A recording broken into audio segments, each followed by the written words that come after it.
What's up, peeps? Nick Battle, aka NinosCorner, man. Today, well, first off, guys, you like what you're listening to, like, subscribe, give me a 5-star comment, a 5-star review. I greatly appreciate it. All of your podcast streaming platforms. But today we're going to talk about the Texas OU game, the Red River shootout, rivalry, whatever it's called now. I'm a Texas grad, you guys know that. Lifetime Longhorn, Texas X. It is what it is, man. Texas, what are we doing? So we have a senior quarterback, Sam Ehlinger, senior quarterback, last Red River shootout. I know it's from the COVID situation. I get it. Everybody's going through this. So it's not just something that is, just secluded to the Longhorn, fan, club. It is also going around America. Everybody's home with COVID, guys. So the excuse of COVID is not an excuse. But you got a senior quarterback in Sam Ehlinger, 4-year starter, going against a redshirt freshman, QB, for OU, so Spencer Rattler. A lot of arm talent from this kid. I mean, a lot of arm talent. But this is a game, on paper, you should say that OU has lost a lot of players this year. They lost, their starting quarterback, Jalen Hurts, who's playing in the NFL now, backing up Carson Wentz for the Eagles. They lost Murray on the defensive side of the ball, the linebacker. They lost CeeDee Lamb. They lost a ton of people. They lost some offensive linemen. They lost a lot of people on this team. Technically, this should be a rebuild year for Oklahoma, but obviously not, because they just beat Texas, and it ended up going 4 overtimes. But Texas, what is Texas doing? Always getting behind. Always getting behind. It's like Texas doesn't figure out that they need to play well until they're behind. It's like the fourth quarter is one time when Mike Yurchik, finally figures out that he needs to call an offense that's explosive, and that basically utilize your strength, and your strength is your quarterback, who's the guy that you should be riding. This is last year. It's the last time he's going to ever put on the burnt orange and white, and we are not doing it as a team. What did Texas do this game? It seems like Texas comes out flat-footed almost every game that they play this year, and they got it handed to them. Oklahoma went up by, I think, a quick 2 touchdowns, pretty quick. Texas fought back. Looks like they got the game within, 1 possession, if I'm not mistaken, 3 points by halftime. Oklahoma ran away with it in the third quarter. Texas rallied back in the last 4 minutes. They go into overtime. And Oklahoma just stood the times, during overtime. What does Texas have to do better, guys? What does Texas have to do better? What doesn't Texas have to do better? First off, Texas needs to be able to run the ball. Your leading rusher should not be Sam Ehlinger every freaking game, which, he wasn't the leading rusher the previous 3 games. But for this game against Oklahoma, I count my rushing yards different than the college stats. College stats count sacks as rushing yards. I don't. I count them as passing. So my adjusted rushing yards, it looks like Sam had 15 carries for 131 yards and, 3 touchdowns. Not too bad, right? But Sam threw a costly interception that ended up going in for points, I think, on the next drive for Oklahoma. But neither here nor there. I can't blame this game on Sam. He seems like he's the only guy that wants to ball out for this team. The offensive line, again, was horrible. Christian Jones is not ready to be a starting tackle in college football right now. The guard next to him is Denzel Okafor, who is a 4th-year guy who never lived up to his potential. Our center is Derek Kerstetter, who definitely cost us a touchdown. It looks like we had a 3rd and 1, a 3rd and 1, and then he had a unsportsmanlike conduct, pushes back 15 yards, made the setup for a field goal instead of a touchdown. That might have been the game, my friends. That might have been the game. But there were opportunities for Texas to come back and climb back in this game, but that was a very costly penalty. I question the play calling in this game. We had a 3rd and 1, and we go deep to Bijan Robinson, which I just thought that was the dumbest play call you can ever have as a Longhorn fan. But Oklahoma gifted us some, like a couple plays too, when they were trying to run the clock off in the end of the game, and all they had to do was run the ball 3 times and give Texas basically like a minute left. Oklahoma passed the ball on a 3rd and 9 instead of running it, so that, because I don't think we had any timeouts at that time. But what did Oklahoma do? They did that. Or we had a timeout. and they didn't let us burn our timeout. So they gifted us. So, you know, for every dumb mistake we had, or for every dumb mistake that OU had, Texas matched them.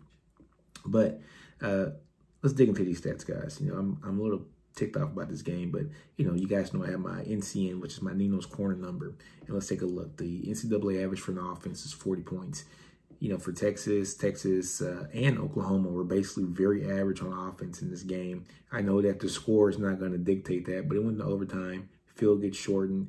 But going into overtime, I got an NCN for the offense of Texas, 40.8, so basically a 41 NCN, and Oklahoma had a 41.2, so basically 41. Both offenses were average, but they were equally average. You know, basically Oklahoma won the game by 8 points. It was the last touchdown of the overtime, the fourth overtime. So these teams were going back and forth, but what caused them to have such low NCN offenses if they score so many points? Well, it's a clear-cut reason.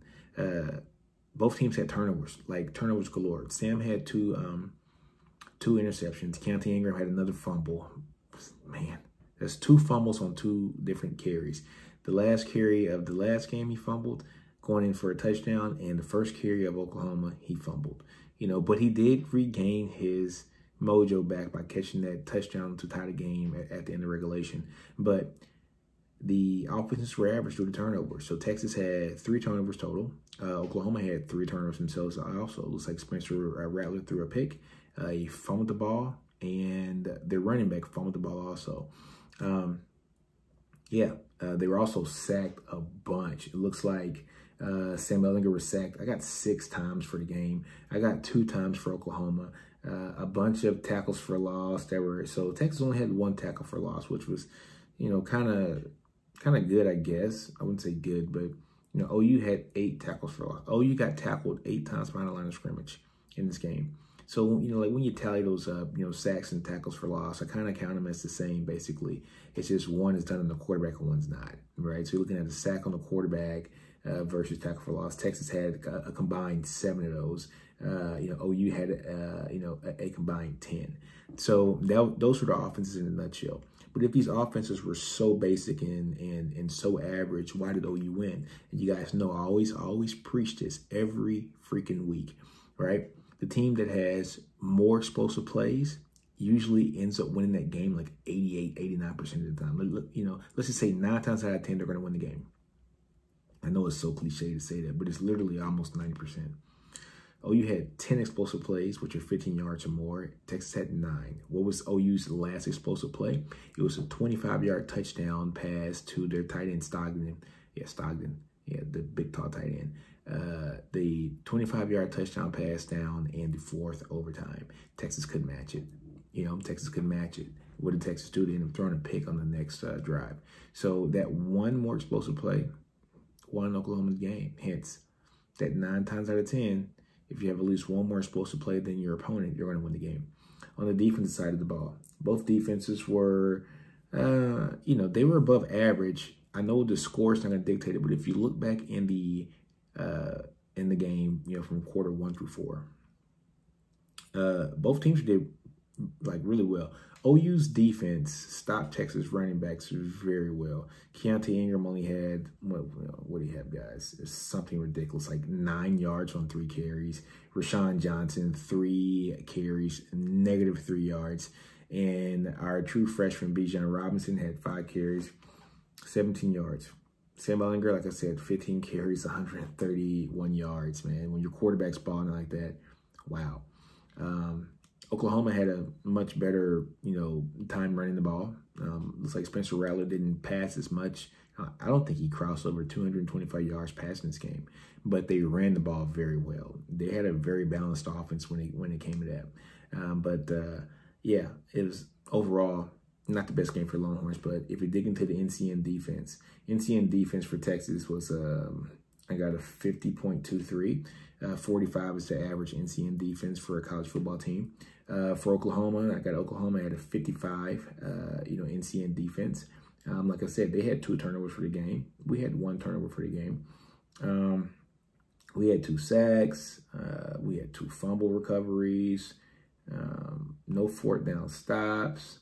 We didn't have any penalties, which was, when you think about it, guys, that's a pretty clean game to have no pass interferences. I mean, that's pretty clean. I have no penalties for Texas.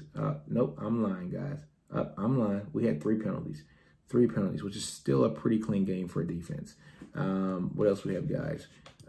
We allowed 7 touchdowns. Wow, 7 touchdowns is a lot of touchdowns to allow. You know, if you flip it to the OU side, OU had, I think their defense got 2 interceptions, 6 sacks. They were constantly on Sam Ehlinger, 1 fumble recovery, no 4th down stops. They committed 8 penalties, which kind of kept us in the game a lot. And they allowed 5 touchdowns. And both teams had a success rating that was above the NCAA average. OU success rating was 49.43%. Texas's was about 47%. So OU's defense was slightly more successful. They turned Sam over twice. Not only that, they held our running backs in check, so the play action pass was nothing. You know, when you don't respect the run game, you don't have to worry about a play action pass. They dominated our offensive line. Benito killed us. You know, so they thoroughly dominated our O-line. Even Cosme got worked a few times, and he's supposed to be a first-round draft pick. Now, in saying all this, guys, OU benched Spencer Rattler, guys, after the first quarter, and they put in the backup. And the backup outplayed Sam Ehlinger when it comes to QBR, efficiency, effectiveness. We're talking about a 4-year starter. Sam Ehlinger got outplayed not only by Spencer Rattler, but also by the backup. But guys, like I said, I can't put this on Sam. Sam balled out for what he had to do. He kept his team in it. And I just wish that more players had the heart that Sam had. And saying all that, guys, man, Sam did get outplayed by Spencer Rattler. So let me go to the actual quarterback numbers, guys. When I look at the quarterback numbers, Spencer Rattler, his total success rating, okay, so the NCAA success rating average is 40%, right? Spencer Rattler's was 46% total. Sam's was 47%, but that was total running and passing. Where it matters for a quarterback, passing, Spencer Rattler, 45% compared to Sam's 42%. Sam had a 69% compared to Spencer's 50% when it comes to the rushing side of the house. So both guys were successful in nature when it comes to passing and rushing. Sam barely bested Spencer Rattler by 1 point on a success rating. But what won this game for OU? When you start to look at the per down basis, Spencer Rattler on first down, 52% success rate. It means one out of every 2 times he was successful on first down. I mean, he got more than 5 yards on the first down, setting up an easy second down. On second down, Spencer Rattler was definitely more effective than Sam. 50% on second down. I mean, he got at least 70% of those 5 yards or less. Sam was at 30%. Okay, Sam did have a little bit better first down rating, so 52%, but you know, so 52% success rating compared to Spencer Rattler's 50%. But the second down really separated the two. Like I said, Spencer Rattler, 50% success rating on second down compared to Sam's 30%. What does this mean? Sam had 3rd and long more than a few times in this game. And he had to try to overcome that. Both guys were not good on 3rd downs, but Spencer Rattler didn't have to be as good on 3rd downs as Sam because he was in those situations in the passing side of the house far less often than Sam because his success rating was, I don't know, wasn't twice as large as Sam's, but it was like 1.5 times as large as Sam's when it came to his success on second downs, setting up shorter 3rd downs. And so his passing success rating was down, but a lot of the times he didn't have to pass on 3rd downs because you know, he was around that 1 or 2 yard, you know, average, and they just ran the ball and pounded down our throats. So on 4th down, guys, we didn't have any 4th downs where any of the teams went for it. You know, we pretty much punted, but it's what it is. One thing I do have to like about what Oklahoma did is it's kind of weird because Texas has Oklahoma's tight end coach and their special teams coordinator from last year, so Bull Ware. We get him over here at Texas, and our special teams is garbage. It's been garbage the whole season. We had another blocked field goal today. Yeah, so Saturday had a blocked field goal. And we also had a blocked punt. Oh, man, kind of reminds me of Charlie Strong era. I think it's Oklahoma State. You guys remember that a few years back where they blocked like three field goals in one game. Jesus Christ. But yeah, guys, just wasn't a good game for Texas, man. We lost the game. We're 2-2 now. This is supposed to be a year where if this was the year that we were going to do anything, it was going to be this year. It's going to be this year because we had a senior quarterback. We should have the best quarterback in conference. And I do think that we still do have the best quarterback in conference. I just feel like we have squandered this guy's talent. Sam, in my opinion, is probably the third best quarterback to ever lace up some Nikes, on the 40 acres. He bleeds burnt orange, cries white, bleeds blue, bleeds burnt orange. And he understands what it is to be a Longhorn. And I don't think a lot of the players here understand what it is to be a Longhorn. It's kind of sad because when you're used to seeing your team be successful and you're not getting that same level of effort and success that you've been used to in the past, it's kind of frustrating as a fan. And I know Sam, being the guy that grew up in Austin and went to Westlake and led them to district titles and state playoffs and everything, he bleeds burnt orange. And for him, to have to go out like this, knowing that he knows what this means, it's just kind of sad. It's like the players don't get it. Sam gets it. They don't get it. And, man, kudos to Sam just for being Sam. But, yeah, I think this team has squandered his talent. We have a horrible offensive line. Not only is our offensive line not good, our coaching staff is not good. We have done this kid no favors. I think a lot of the time Sam has pretty much won a lot of these games on his own. I don't know what the play calling is like. We have suspect play calling. We have good skill position guys, but we can't recruit offensive line for nothing. That squarely falls on Herb Hand. And now my wife's from Alabama, and we have friends that went to Auburn and are Auburn fans. And Herb Hand came from Auburn, and they were happy to let him go. So that was a red flag for me right there. But, we had pretty good success with him the first couple of years. And this year, down the drain. Last year was down the drain, to be honest with you. We didn't have the best of offensive lines last year. Man, I'm a Longhorn guy, so there I die. But we got a lot of things we need to talk about. So let's go to a small commercial break, guys. We're going to talk about the image of Sam after the game. And you guys know where I'm going with this. All right, guys, and we're back, man. And so I told you guys we're going to talk about the image of Sam after the game. If you guys, you're Texas fans, you've seen the images, the viral images of Sam basically standing by himself in front of the band at the Cotton Bowl with his horns up, singing Eyes of Texas. And it's been a lot of controversy over the Eyes of Texas and whether or not the players should sing it. The players they think the song's racist. I have to do my own research on this. I'm not sure if it's racist or not. I know that the original song was The Eyes of the South Are Upon You. And I think Texas kind of, if I'm mistaken, stole the words and just put Texas instead of South to basically have a state song. And not only did Texas use it, but UTEP used to use it too, I think, in the, up into the 20s. I think the song was written in 1904, 1905, somewhere around there. But, I guess a college professor at UT said that the song was racist. And had racist sentiments in it. So a lot of the players, heard what this professor said, and now they're not standing out and throwing the horns up and singing Out to Texas. Texas fans, what do you think about this? I don't know how to think about this. With me going to school, I went to school from 01 to 05, and that was just like tradition. We used to get up, throw our horns up, and sing it. But I need to dig deep down into this and see exactly what the history of the song is and where we're doing it wrong. I want to preface this with saying that, God, I feel bad for Sam. That was hard to watch.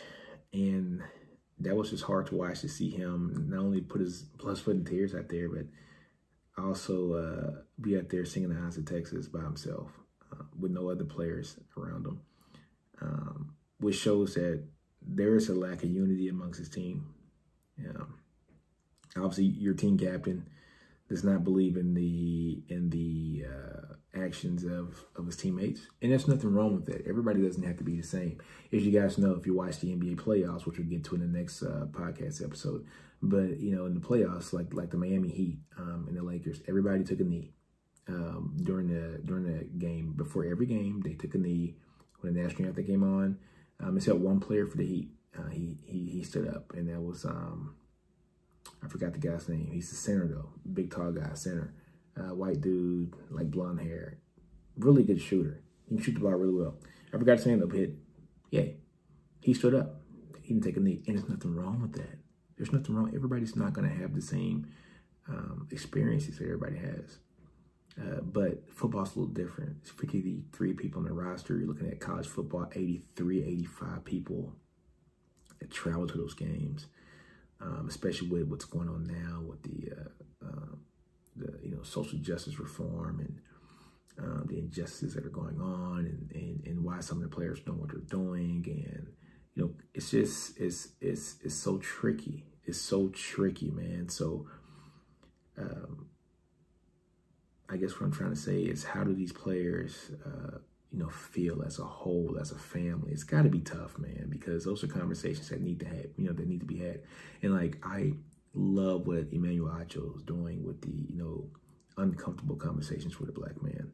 His things on Twitter, and it's like, and on social media, and it looks like Oprah Winfrey picked up that, and she's gonna start doing some things with his movement with that. And I love that he's having those uncomfortable conversations, and I feel like a lot of that needs to happen, not only in Texas, but just in college football, people, in general. So on that note, guys, man, leave me a note. I'm gonna have my video chat box on here this time, so leave me a note. Let me know what you guys think about that. It's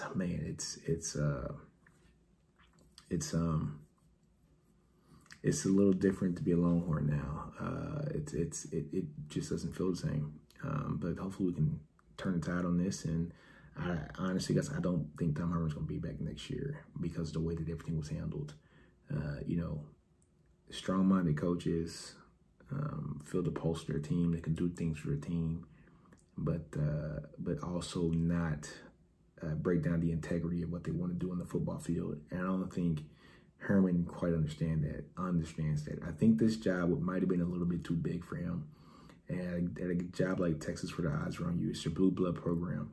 You need a CEO back there that knows how to do the right hires, knows how to say the right things. That's what made Mac Brown so special. Mac, no matter what happened on Saturday, on Sunday, you felt like you were at a Sunday dinner with him, because he was going to swoon you and just make you feel like you're at home. And that's what Texas needs as a head coach, as a CEO. But I know, guys, man, I'm out, man. Don't be afraid to fail. Outgrow your environment. Understand your brilliance. Do you. Let me know what you think. Drop me a line. NinosCorner. I am out.